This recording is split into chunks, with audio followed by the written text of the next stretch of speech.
Hello, dear friends. Please join me for today's story. Right there at the biggest journalism awards ceremony of the year, where my younger sister, Natalie, was being honored, a security guard stopped me outside the auditorium and coldly informed me, "Your name was removed from the guest list at the request of the award recipient." At that exact moment, my younger sister, Natalie, a famous war correspondent who had just returned from the Middle East, walked past with her arm linked through her husband's. She glanced at me and laughed. "My sister is just a satellite imagery analyst. She spends every day sitting in a windowless room at the National Geospatial Intelligence Agency. She's never heard a bullet fly past her head, yet she thinks she understands war." My parents were standing right beside Natalie. They immediately turned their faces away and pretended not to know me, afraid my presence might tarnish the most important night of the daughter they had always been so proud of. But none of them knew that 3 days earlier, I was the one who had pulled Natalie out of a grave in the desert, and she had no idea that tonight, I had come to receive the National Intelligence Distinguished Service Medal, on the very stage Natalie still believed belonged only to her. My name is Claire Bennett. I'm 39 years old, and I live on South Joyce Street in Arlington, Virginia. From my living room window, on clear nights, I can see ribbons of lights stretching toward the Capitol. I've lived there for almost 6 years, long enough for that small apartment to become the only place I truly call home. I work for the National Geospatial Intelligence Agency. Put simply, I look at the things other people tend to overlook. A new roof appearing in the middle of the desert, a truck parked where it shouldn't be, a heat signature lasting only a few seconds on a satellite image, a road suddenly empty at a time when it should be crowded. Sometimes, one small detail is enough to change the fate of dozens of people. My family never understood that. The glass doors to the auditorium closed behind Natalie, her husband, and my parents. I remained standing at the security checkpoint. The guard, who had just turned me away, looked down at his tablet again. "I'm very sorry, ma'am." "It's all right." He looked up, apparently surprised that I was taking it so calmly. "There may have been a mistake." "No." I looked toward the doors. There was no mistake. Natalie wanted my name gone. She had gotten what she wanted, at least from the guest list. I stepped aside to make room for the people behind me. An older couple handed their invitations to security. A group of young journalists walked past talking among themselves, guest badges hanging around their necks.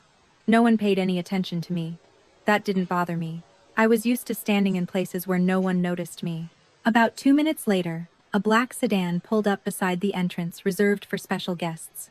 Two security officers got out first. The rear door opened. The man who stepped out made me straighten instinctively. Thomas Reed.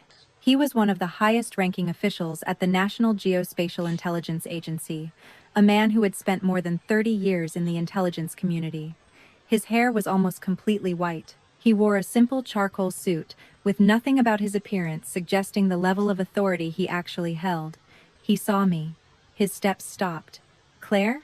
I gave a slight nod. "Sir." He looked at the security gate, then at me. "Why are you still standing out here?" The security guard immediately turned toward us. I had no intention of making things difficult for him. "My name is no longer on the guest list." Thomas was silent for a few seconds. "No longer?" "It was removed at the request of the award recipient." Something shifted slightly in his expression. He didn't need to ask who the award recipient was.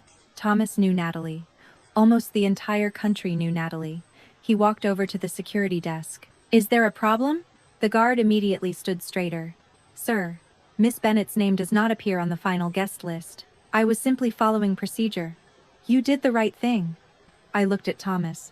I hadn't expected him to say that. Then he turned toward me. "But Claire isn't here as a guest." The guard blinked. Thomas continued. "She's with me." The change in the guard's expression was immediate. "Yes, sir." The gate opened. Thomas gestured toward me. "Let's go." I walked through the place where, less than 5 minutes earlier, my own sister had left me standing outside. There was no dramatic music. No one applauded. There was no triumphant moment. There was only the sound of my shoes against the stone floor and one very simple thought. Natalie had tried to close a door. She just didn't realize she had no right to keep the key.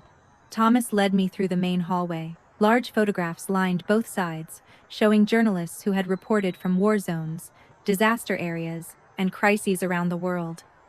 "Does your family know about tonight?" he asked. "No." "No one?" "No one." He looked at me. I thought you would at least tell your parents.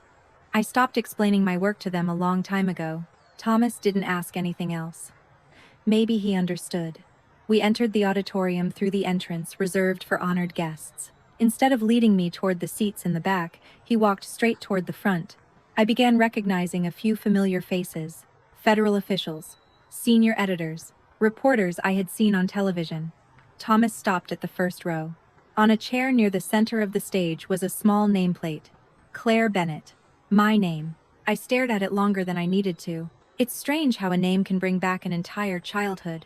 I grew up in a family where Natalie was always the center of the room. She was 4 years younger than I was.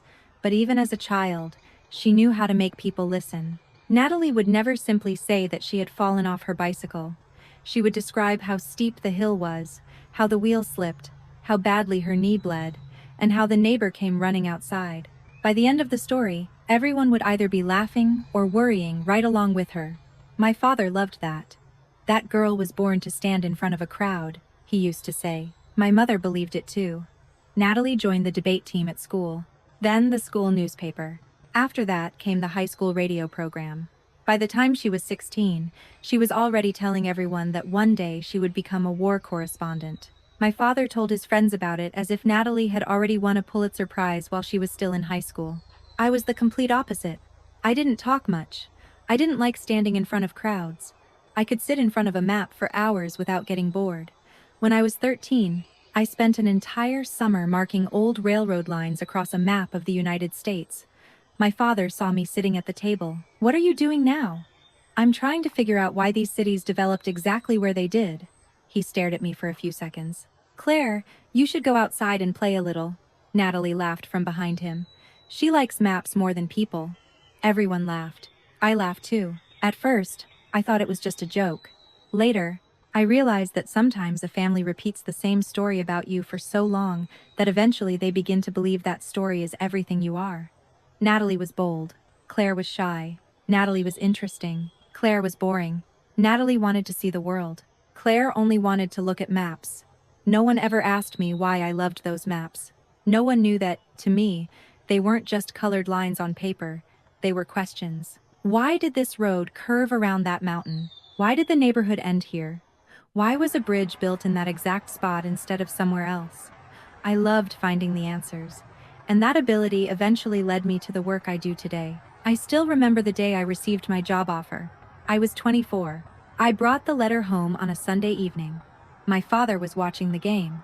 My mother was making dinner. Natalie had just started her first job at a small television station. "I got the job," I said. My father didn't take his eyes off the screen. "Where?" "The National Geospatial Intelligence Agency." He turned around. "Doing what?" "Analyzing satellite imagery and geospatial data." He was quiet for a moment. "So, a desk job." I remember those words clearly. Not because they were cruel, because they were so dismissive. My mother set a plate of food on the table. "At least it's safe." Natalie laughed. "Claire finally found a place that'll pay her to stare at maps all day." My father laughed.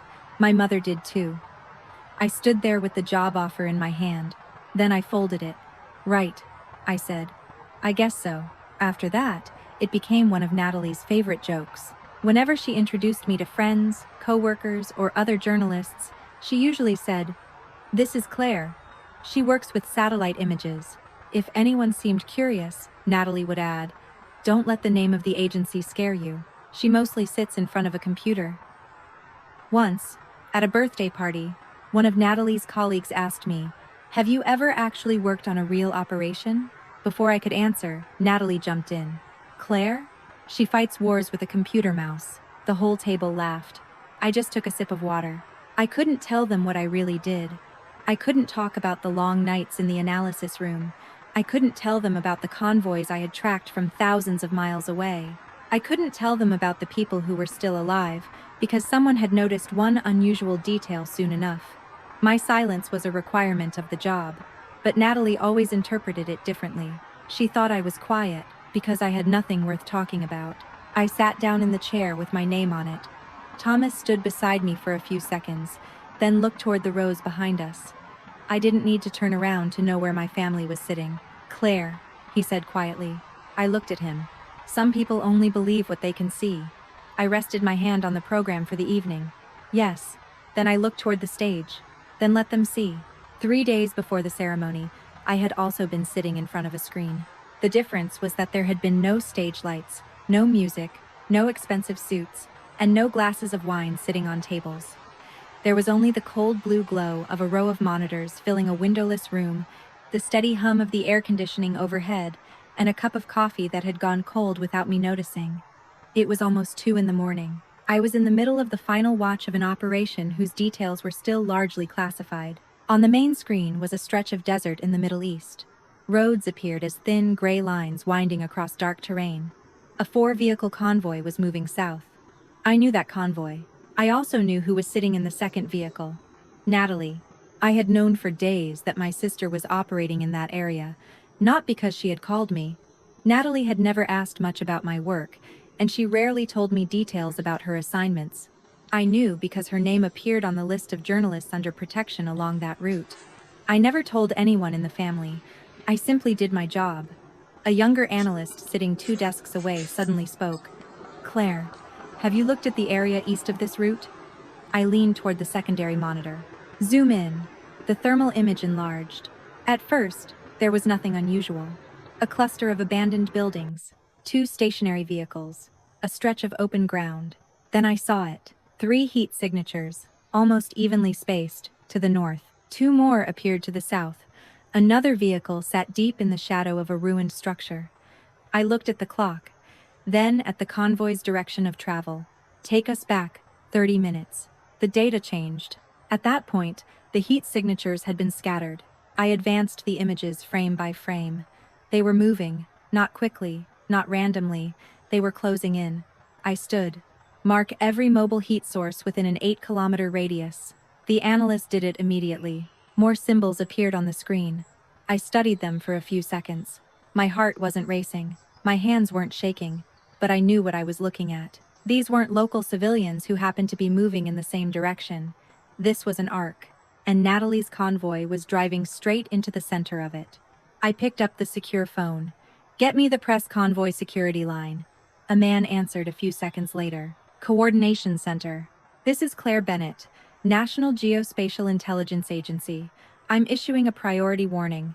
We're listening. The current route is no longer secure. I have at least 6 mobile heat signatures closing around the southern corridor. There was silence on the other end. You're sure? I don't call this line at 2 in the morning to guess. A very short pause. Time frame? I watched the convoy approaching an intersection. Under 10 minutes. We need secondary confirmation. You don't have 10 minutes. My voice remained calm. Change the route now. The man on the other end stopped arguing. I heard rapid typing. Understood. We're moving the convoy to the western corridor. I watched the screen. 1 minute? 2 minutes. The convoy kept going straight. I tightened my grip on the pen in my hand. Why haven't they turned? Lead vehicle hasn't received the instruction. Send it again. Sending now. Sending now. The first vehicle passed the turn. The second followed. Natalie was in that one. I looked at the distance to the ambush zone. 4 minutes. Turn them around. They can't turn around on that road. Then use the Western Service Road. That road hasn't been cleared. I just cleared it. I pulled up another layer of data. No suspicious movement. No stationary heat sources. Turn them now. 3 seconds later, the lead vehicle changed direction. The second followed. Then the third. The last vehicle had barely left the main route when the heat signatures ahead suddenly accelerated. I stared at the screen. One of the analysts beside me whispered, "My God." A burst of heat flared near the old road. Then a second. No one needed to explain. If the convoy had been a few minutes slower, they would have been right there. I wasn't thinking about Natalie then. Not entirely. I was thinking about everyone in those 4 vehicles. The drivers, the security personnel, the interpreters, the journalists, people with families waiting for them to come home. I said only one thing. Confirm the convoy. A voice came through the speaker. Convoy secure. Moving out of the area. I sat down. At some point, the pen in my hand had snapped. 3 days later, my sister stood on a stage and told that story very differently. The applause pulled me back into the auditorium. The overhead lights dimmed. A strip of white light fell across the podium. Natalie walked onto the stage. She wore a dark blue dress, her hair perfectly styled, her smile modest enough to look sincere for the cameras. The entire room applauded. My father was the first to stand. My mother stood too. They clapped as if they had been waiting their entire lives for that moment. I sat in the honored section near the front, less than 30 feet away from them. They still hadn't seen me. The host read Natalie's introduction, mentioning her trips into war zones, her live reporting, and the courage she had shown while working in dangerous areas. Natalie accepted the trophy. She bowed her head, then stepped to the microphone. Thank you. The applause faded. Natalie looked around the room. I've been asked many times how a reporter keeps doing this job, when one wrong decision can mean never making it home. She paused at exactly the right moment. Natalie had always known how to use silence. My answer is simple: experience. My father nodded proudly. Natalie continued. A war zone doesn't give you a second chance to fix a mistake. You have to learn how to read people, read the streets, read the silence. 3 days ago, my team had to change our route at the last minute when the situation became unstable. I looked directly at the stage. That's what experience teaches you, Natalie said. You have to know when to move forward and when to get out. A few people applauded. Natalie smiled. Sometimes instinct is the only thing that keeps you alive. Beside me, I heard Thomas Reed let out a quiet breath. It wasn't a laugh, but it was close. I glanced at him. He kept his eyes on the stage. Natalie ended her speech by thanking our parents and her husband. My name was never mentioned. That didn't surprise me. She stepped away from the podium. The host returned. Tonight, before we move on to the next category, we have something special. Natalie had been about to leave the stage, but she stopped. The host looked toward Thomas. Then down at the front row. 3 days ago, a press convoy operating in the Middle East escaped an ambush only minutes before the trap closed around them. The room grew quiet. Natalie turned around. The smile on her face began to stiffen. Information about that incident has been cleared for limited public release, and tonight, we are permitted to reveal something the people inside that convoy never knew. I could feel hundreds of eyes turning toward the stage. The host slowed his voice. The convoy did not change course because of instinct. Natalie was no longer smiling, nor because a reporter on the ground recognized the danger. A long silence followed. Then he looked directly at me. The person who detected the ambush is sitting in this room. I heard a chair move somewhere behind me. Maybe it was my father. The host continued. By analyzing satellite imagery and thermal signatures, she recognized that an armed group was closing in around the convoy, issued an emergency warning, and called for an immediate route change only minutes before the attack began. Natalie looked down toward the front row. This time, she saw me. I watched the exact moment it happened. First, confusion, then recognition, then the color drained from her face. The host smiled. Please welcome intelligence analyst Claire Bennett to the stage. No one in my family applauded at first. All three of them simply stared at me. I stood. Thomas stood as well. He leaned slightly toward me. Claire. Yes? You don't have to explain anything now. I looked at Natalie on the stage. That's right. I adjusted my sleeve. Now the truth can speak for itself. Then I stepped away from the honored section and walked toward the stage. The applause started somewhere to my left. Then it spread. I didn't look at my parents. I didn't look at Natalie's husband. I looked only at my sister. 3 days earlier, I had pulled Natalie out of a grave she didn't even know was waiting for her. And tonight, for the first time in her life, she had to stand still and watch the sister she had always treated like a joke walk onto her stage. I climbed the final steps as applause spread throughout the auditorium. Only minutes earlier, Natalie had been standing alone beneath the stage lights, holding her trophy and talking about the instincts that had kept her alive in a war zone. Now, she had to step aside for the sister she herself had left standing outside the entrance. I walked past Natalie without stopping. I didn't have to look at her to know she was watching me. Thomas Reed had come onto the stage from the side entrance. He stood beside the host, holding a dark blue velvet case. The atmosphere in the room shifted quickly. The whispers faded.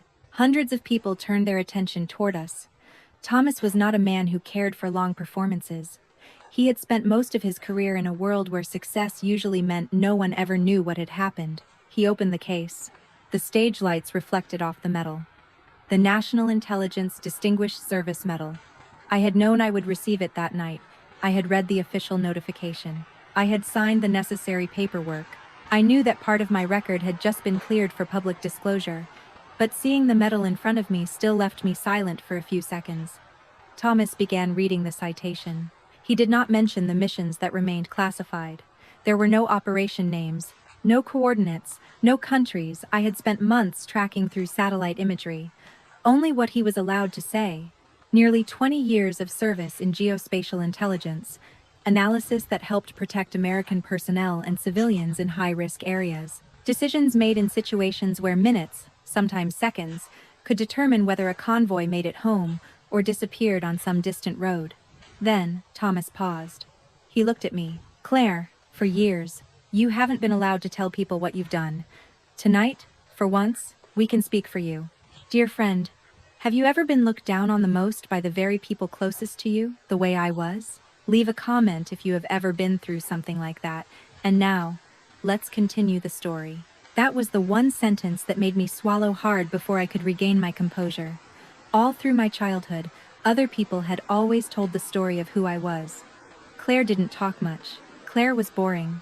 Claire liked sitting alone. Claire had a safe desk job. Claire stared at maps all day. I never tried to correct them. My work made explaining myself almost impossible, and over time, I stopped wanting to explain at all. Thomas took the medal from the case and pinned it to my jacket. For a few seconds, the auditorium was completely silent. Then one person stood, then another. Within a few breaths, nearly every row in front of me was on its feet. The applause was louder than it had been at any other point that evening. I looked out over the room.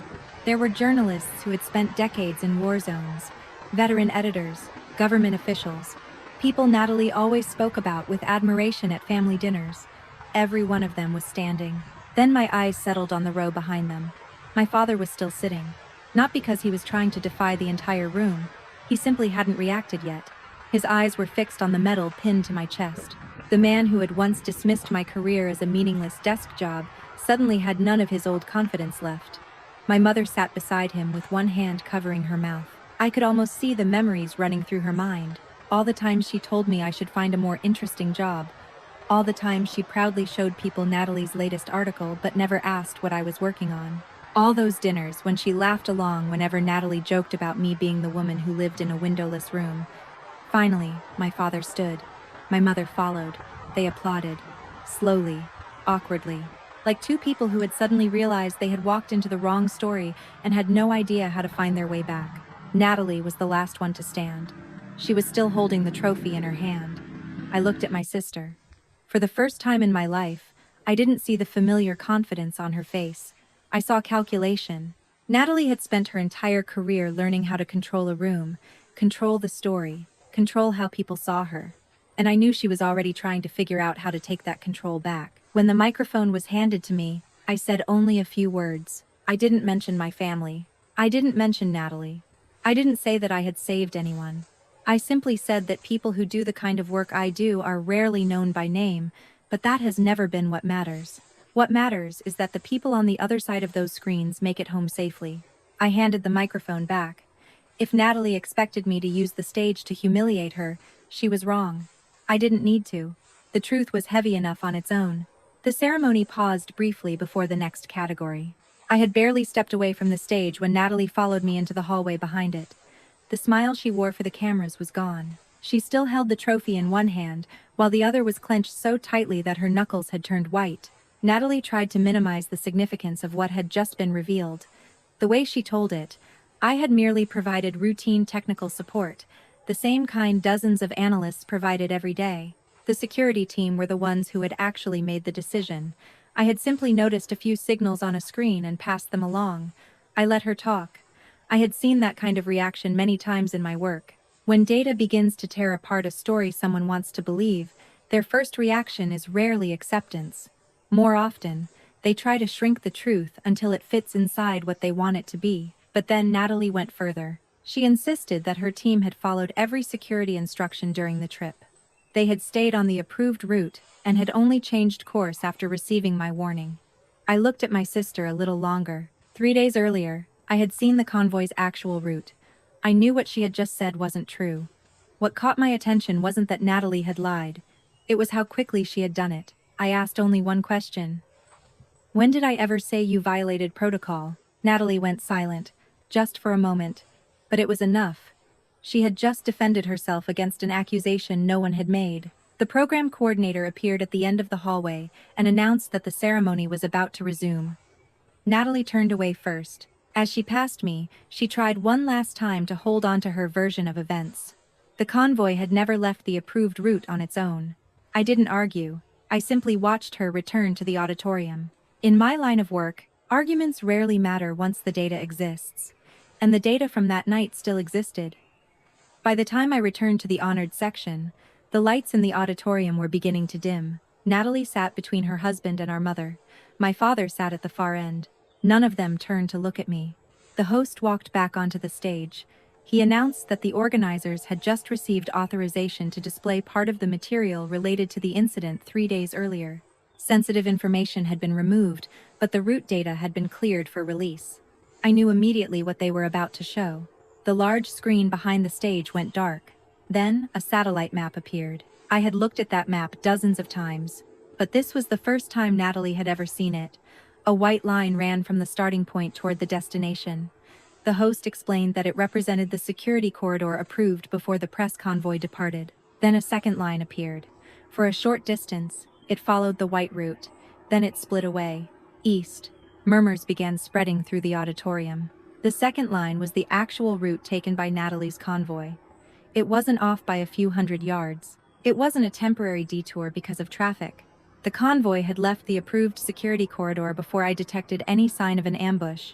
I looked toward Natalie. She was no longer looking at the stage. She was staring at the map. The trophy on her lap had tilted to one side, but she didn't seem to notice.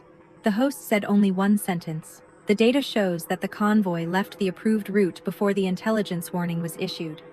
No one accused Natalie of anything. No conclusions had been announced. But a room filled with professional journalists didn't need anyone to explain what those 2 lines on the map meant. They knew how to ask questions. My father turned toward Natalie. My mother did the same. For the first time that night, the way they looked at my sister was no longer filled with absolute pride. It was filled with doubt. I looked at the map once more. 3 days earlier, the only question in my mind had been how to get 4 vehicles out of an ambush. Tonight, another question had appeared. If the safe route had already been established, who had made the decision to leave it?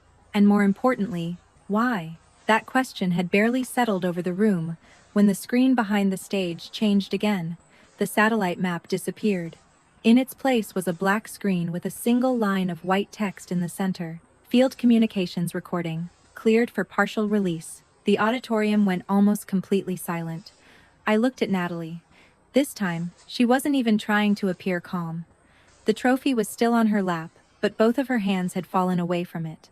Natalie sat rigidly upright, staring at the screen as though if she watched it long enough, whatever was about to happen might somehow disappear. I knew the recording existed. Every convoy operating in a high-risk area maintained communications with its security team and coordination center. Important exchanges were recorded for post-mission security review. I had never listened to the entire recording. I had never asked to. 3 days earlier, my job had been to identify the threat and get the convoy out. But tonight, someone else had asked the question I hadn't. Why had they left the route? The first sound came through the auditorium speakers. Engines. Wind. Then the voice of a man from the security team. He stated that the eastern route was outside the approved corridor and instructed the convoy to continue south. Another voice cut in. I recognized it immediately.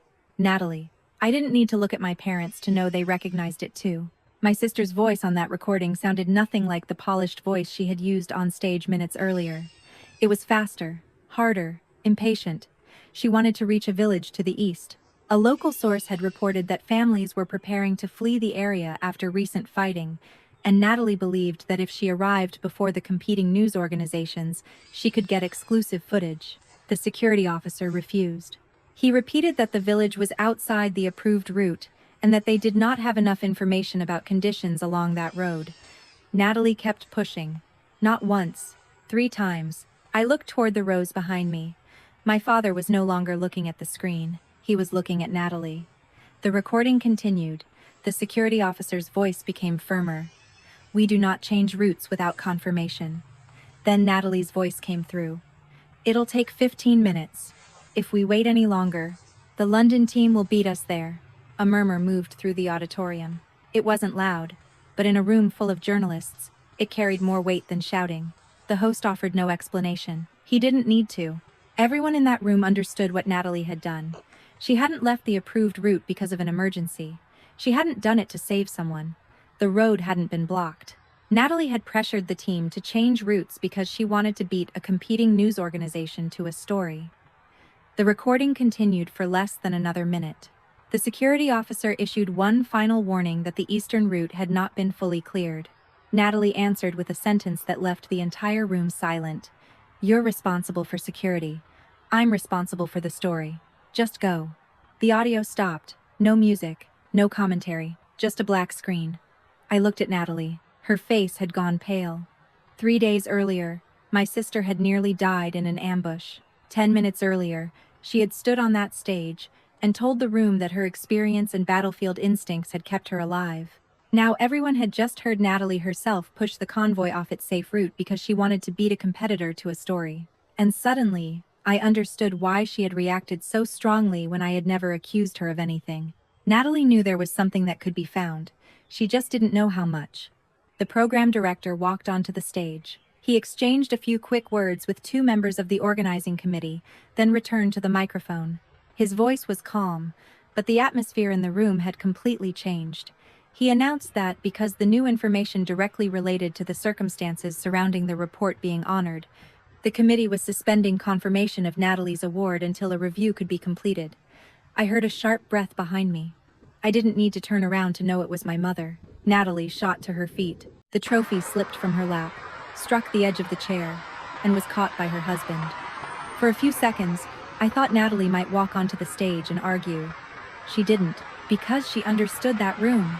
If she lost her temper in front of hundreds of journalists, her anger would become tomorrow's headline. She simply stood there, lips pressed together, then slowly sat back down. Less than 5 minutes later, the program shifted into a longer break than planned.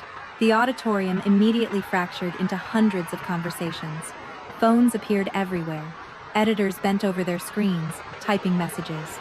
People who had lined up to congratulate Natalie earlier that evening were now standing in small groups, looking toward her and speaking in low voices. I didn't feel happy. That surprised me more than anything. I had imagined that when the truth finally came out, I might feel something close to victory. Instead, I just felt tired. I had barely stood when my parents appeared. My mother came first. The awkwardness she had shown when she saw my medal was gone. Now she was angry, but not at Natalie, at me. My father followed closely behind. His face was red, his jaw clenched in the same way I had seen countless times when I was a child. My mother stopped in front of me. "Are you happy now?" I looked at her. "About what? Don't pretend." Her voice was low but sharp. People nearby began to look over. I had no desire to turn the hallway into another spectacle. My mother didn't care. She believed everything that had just happened was something I had arranged. I had come to receive my medal on the same night Natalie was being honored. I knew about the map. I knew about the recording. And in her mind, I had waited for exactly the right moment to humiliate my sister in front of the people who mattered most to her career. My father went even further. He said I had taken one mistake in the field and turned it into a public execution. I listened to all of it. I didn't interrupt. Finally, my father said the sentence he had probably believed for years. "You've always been jealous of Natalie." I looked at him. All through our childhood, Natalie got the parties, the praise, the newspaper clippings cut out and framed. I got nods. When Natalie became a war correspondent, my parents told everyone their daughter had one of the most dangerous jobs in the world. When I entered the intelligence community, they called it sitting in front of a computer. If anyone should have been jealous, it should have been me. But strangely, I had never wanted Natalie's life. I had only wanted my parents to understand that my life had value too. I looked directly at my father. "I didn't play that recording." He said nothing. "And I didn't give that map to the committee." My mother folded her arms. "But you knew." "Yes." I paused. "And knowing the truth does not mean I created it." My mother fell silent. I continued, speaking just loudly enough for the 2 of them to hear. If Natalie's career can be destroyed simply by revealing the decisions she herself made, then the problem isn't the person revealing them. My father looked away. That was when Ethan appeared. Natalie's husband had been standing several feet away without my noticing. I had never really understood Ethan. He was around 40, worked as an international media consultant, always knew how to dress for whatever room he was entering, and always seemed to know whose hand to shake first. At family dinners, he usually said little but watched everything. That night was no different. He walked over, placed one hand on Natalie's shoulder as she came out of the auditorium, whispered something to her, then turned toward me. "Claire, I need to speak with you." I didn't like the way he said it. It wasn't a request, it was an order. I didn't answer, but Ethan had already started toward a side hallway behind the event area. I followed him a few steps, mostly because I didn't want the confrontation continuing in front of my parents. That hallway was quieter. There were only a few staff doors and cold white lights running along the ceiling. Ethan stopped once we were far enough away from the crowd. The polite expression disappeared from his face. He looked at the medal on my chest, then up at me. "This stops here."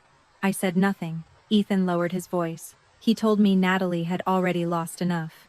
If more documents became public, it wouldn't just affect her career. Relationships, contracts, and the reputation of the entire Bennett family could be dragged down with her. I remained still. Then Ethan said the one sentence worth remembering. "If you keep digging, Claire, you're going to make the whole family pay." I looked at him. Not because I was afraid, because of the word he had used. Digging. I hadn't been digging into anything.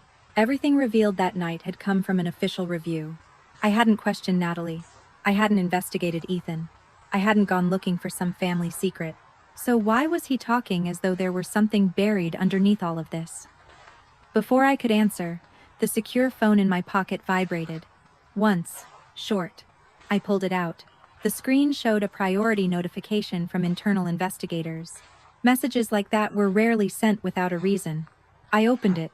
Only a few lines. An undeclared communications device had been discovered during an additional inspection of luggage connected to the press convoy returning from the Middle East. The device did not belong to the security team. It did not belong to the news organization. It did not belong to any officially listed member of the convoy. I kept reading. The name attached to the luggage appeared on the final line. Ethan Cole. My heart didn't start racing. But every sound around me seemed to grow quieter. I slowly looked up. Ethan was still standing in front of me. For the first time that night, I no longer saw him as Natalie's husband. I looked at him the way I would look at an anomaly on a satellite image. Something very small, very easy to miss. But once you saw it, you could no longer pretend it wasn't there. Ethan noticed the change in my expression. "What is it?" I locked the phone. "Nothing yet," he frowned. I walked past him.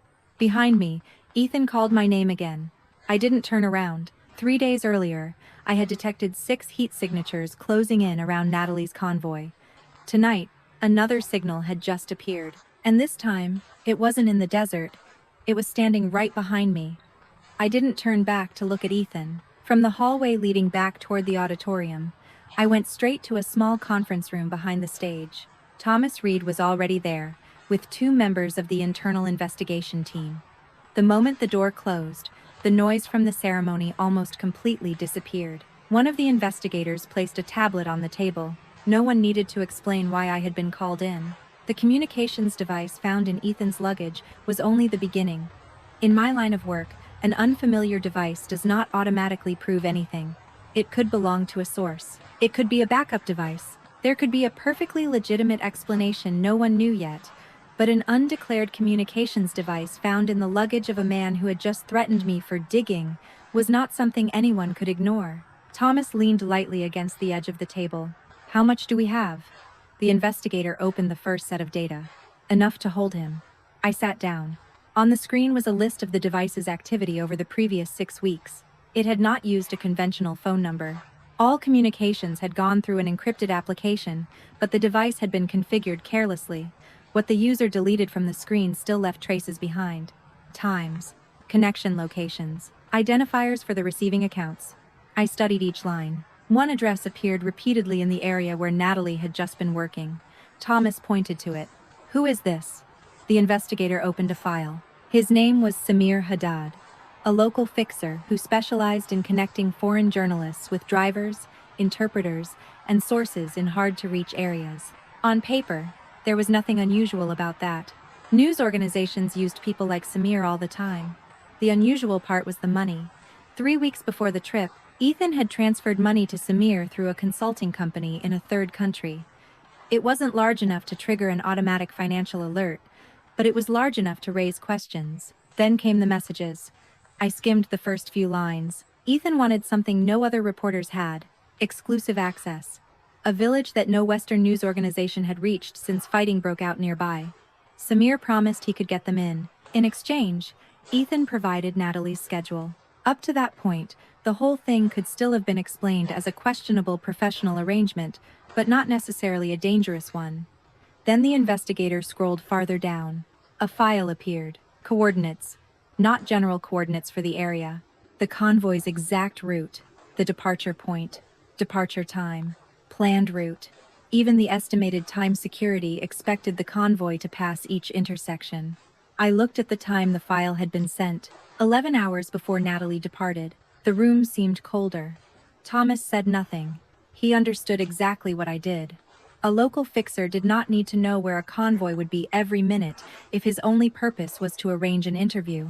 The investigator opened another communication thread. Samir had forwarded the data to a third account. The account had been created less than 2 months earlier. No real name, no photograph. But its location data overlapped with the operating area of the armed group that had appeared around Natalie's route. I looked up. Has that been confirmed? We're finalizing it. He opened another page. 3 short messages. They didn't require much translation to understand. Time, route, price, and finally, a confirmation that the guests would appear on schedule. I stared at that word longer than usual. Guests. That was what they called the convoy carrying my sister. Not journalists. Not civilians. Not people. A target. I remembered the heat signatures I had seen 3 days earlier. 6 sources of heat gradually closing into an arc. I had believed they were tracking the convoy because Natalie had accidentally entered a dangerous area. Now I understood. They hadn't just happened to be there. They were waiting. And they knew exactly where to wait. Thomas pulled out a chair and sat across from me. Did Ethan know the data was being resold? That was the most important question. The investigation team could not confirm that yet. There were no messages showing that Ethan had communicated directly with the armed group. There was no evidence that he had requested an ambush. But there was evidence that Ethan had given a secure convoy route to a local fixer in exchange for exclusive access. And there was one more detail that made everything worse. After Samir sent confirmation about the village, Ethan messaged that Natalie needed a story big enough to dominate the news cycle. I stared at that sentence on the screen. A story big enough. I had heard Natalie say things like that hundreds of times. In journalism, everyone wants a good story. But this sentence sat beside the coordinates of a convoy, beside a secret payment, beside a fixer who later sold those very coordinates to armed men. This was no longer professional ambition. At least, not only that. Outside, applause from the auditorium filtered through the thick wall. Another award was being presented. The world kept moving as if nothing had happened. I looked at Thomas. Where is Ethan? He's being held in the security area. I nodded. I felt no satisfaction. Only one image kept returning to my mind. The second vehicle. Natalie sitting inside it. If my warning had come 5 minutes later, I might have watched my sister die on a screen without ever knowing that her own husband had placed the first pieces of the trap in her path. The conference room door suddenly opened. Natalie walked in. 2 security officers followed her but stopped outside the door. I had never seen my sister like that before. Her makeup wasn't smeared, she wasn't crying, but every trace of confidence was gone. She looked at Thomas first, then at me, then at the tablet on the table. I knew Natalie had been told part of what was happening, probably just enough to know Ethan was being held. Claire. Her voice was so dry, it barely had any tone left. I didn't answer. Thomas stood. He explained that Natalie had the right to know part of what had been discovered because she was the person who had been placed in danger, but the investigation was still ongoing. Natalie barely listened. Her eyes stayed fixed on the screen. I turned the tablet toward her. I added no commentary. There was no need. Natalie read. Quickly at first, then more slowly. I watched my sister recognize each piece. The payment, Samir's name, the route, the coordinates, the messages. The color slowly drained from her face. When she reached the line where Ethan said he needed a story big enough to dominate the news cycle, Natalie stopped.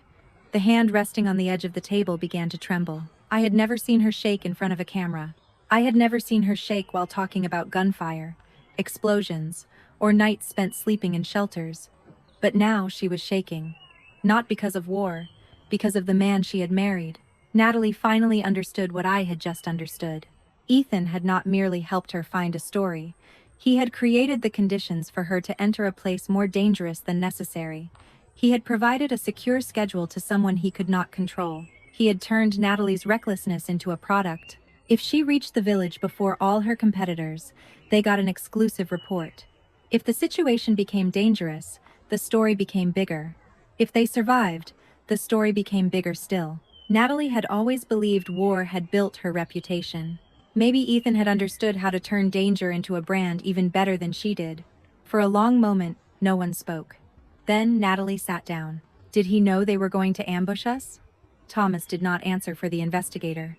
The evidence did not yet support that conclusion. But the rest of the truth was brutal enough. Ethan knew the route was sensitive information. He sent it anyway. He knew Natalie wanted to leave the approved corridor to gain an advantage over her competitors. He still pushed for exclusive access. And the person who received the information sold it. Natalie lowered her head. I thought this would be the moment my sister apologized. For laughing at me outside the entrance. For telling the entire room that her own courage had saved the convoy. For spending years turning the one person who had truly seen the danger into a joke. Natalie said none of those things. Instead, the first thing she asked was whether the information had already been sent to the awards committee. I looked at my sister. It took me a few seconds to understand. Even after discovering that her husband had turned her into bait, Natalie was still thinking about the award. She began speaking very quickly. If all of this became public, her career would be over.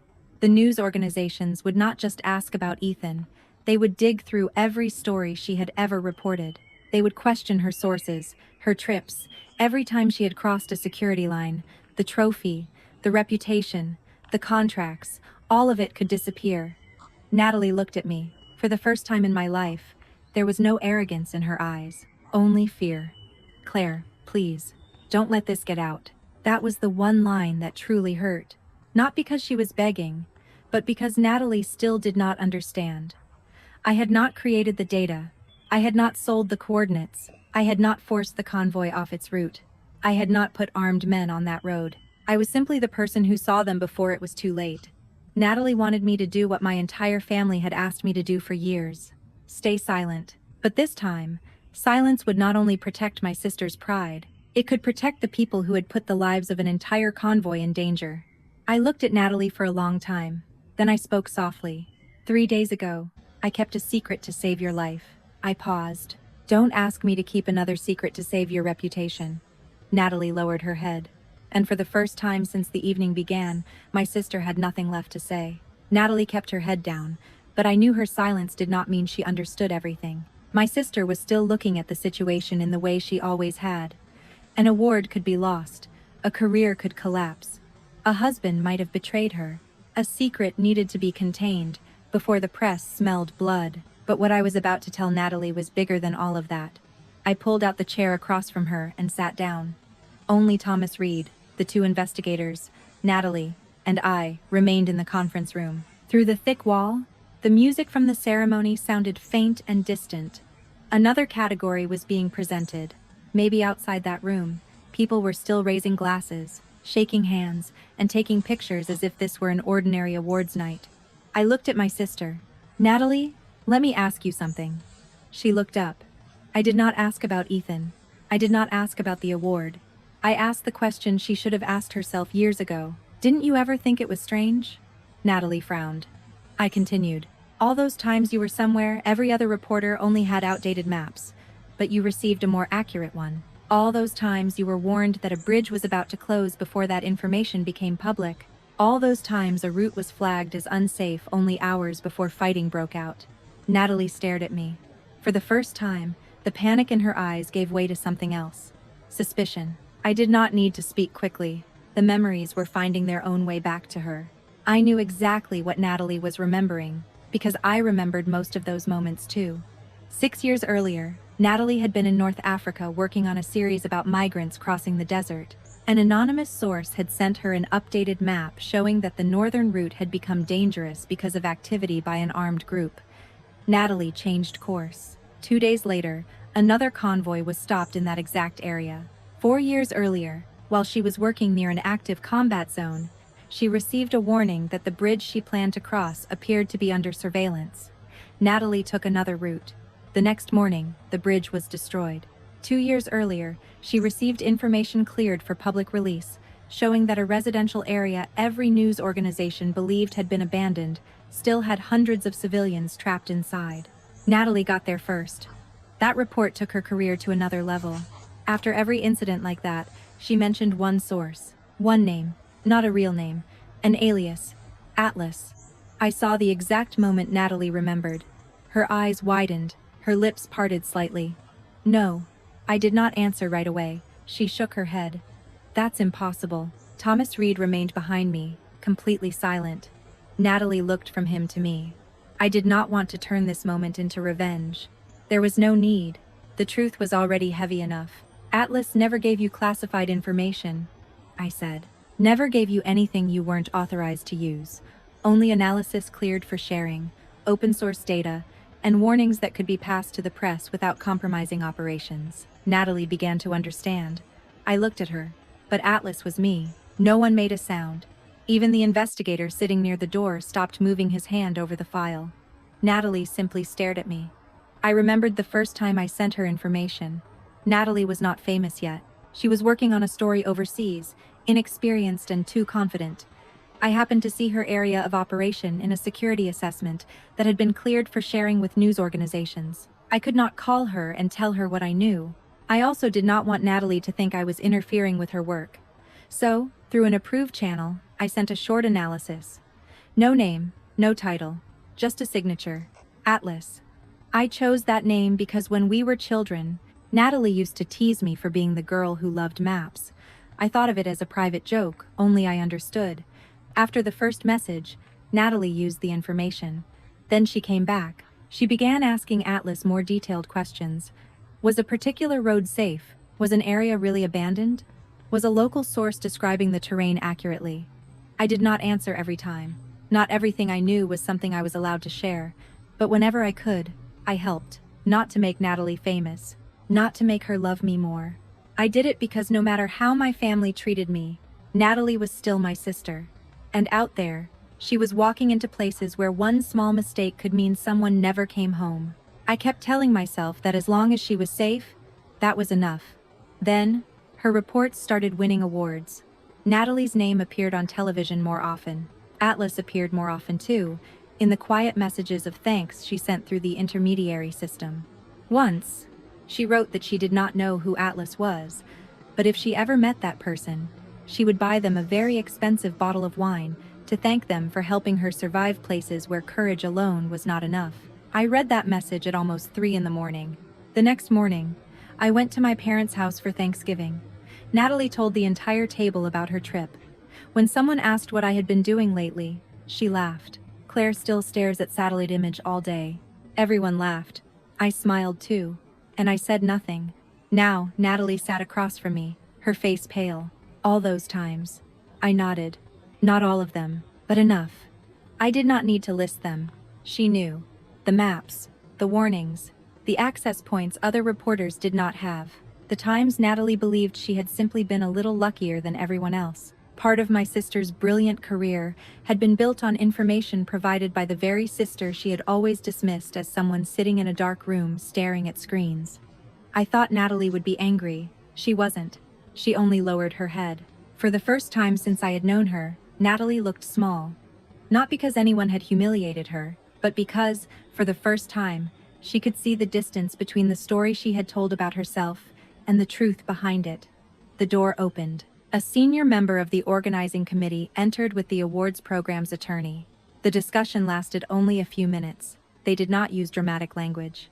No one declared that Natalie had committed fraud, But the new information raised serious questions about whether she had violated safety protocols and whether she had truthfully described the circumstances surrounding the report being honored. As a result, the award was officially suspended until the review was complete. Natalie was asked to return the trophy she had been holding all evening. I watched her place it on the table. A small sound, metal touching wood, but I knew that to Natalie, the sound was louder than any applause she had heard that night. In the hallway outside, Ethan was waiting with two federal officers. He was not in handcuffs, not yet. The investigation was still ongoing, and no one had concluded that Ethan knew the coordinates would end up in the hands of an armed group. But he would have to explain why an international media consultant had transferred a secure convoy route through an undeclared communications device and used an intermediary company to pay a local fixer. As Ethan passed the doorway, Natalie looked at her husband. He looked back at her. Neither of them said a word. I think that was the first time Natalie looked at the man she had married, not as a partner, but as a stranger. My parents appeared afterward. They were no longer angry. My father walked more slowly than usual. My mother followed behind him, her eyes red. Thomas had explained enough for them to understand that I had not created any part of what had happened. I had not played the recording. I had not asked for the map to be shown. I had not investigated Ethan. I had simply been standing at the end of a chain of truths my family could no longer ignore. My father stopped in front of me. It took him a long time to say the first words. "Claire, I was wrong." I could not remember the last time I had heard my father say those 3 words. Maybe I never had. My mother began to cry. She talked about all the years she had treated Natalie as the only source of pride in our family. All the times she had called my work boring. All the dinners when she had allowed everyone to laugh while Natalie mocked me. Then she said the hardest thing to hear. She admitted that she had never really wanted to understand what I did. She had simply believed the easier story. Natalie was the brave one. Claire was the safe one. One daughter went out into the world. The other hid behind a screen. I listened to all of it. I believed their apology was sincere. But a sincere apology does not erase the past. I was 39 years old. I was no longer the young woman standing in my parents' living room with a job offer in my hand, waiting for them to tell me they were proud of me. And I did not need to go back to being the daughter who always stayed quiet, always understood everyone else, and always showed up when the family needed someone to save them from the consequences of their own choices. I looked at my parents. "I accept your apology." My mother reached out to take my hand. I stepped back slightly. "But that doesn't mean everything goes back to the way it was." She stopped. I was not speaking out of anger. I was simply telling the truth. From now on, if they wanted to be part of my life, they would have to learn to respect me when there was no medal on my chest, no senior officials standing beside me, and no entire auditorium applauding. I did not want a family that was only proud of me after someone else told them I was worth being proud of. No one argued. Maybe, finally, they understood that an apology is an offer, not a key. It was nearly 11 o'clock at night when I walked out of the auditorium. The ceremony was almost over. Cars were leaving one by one.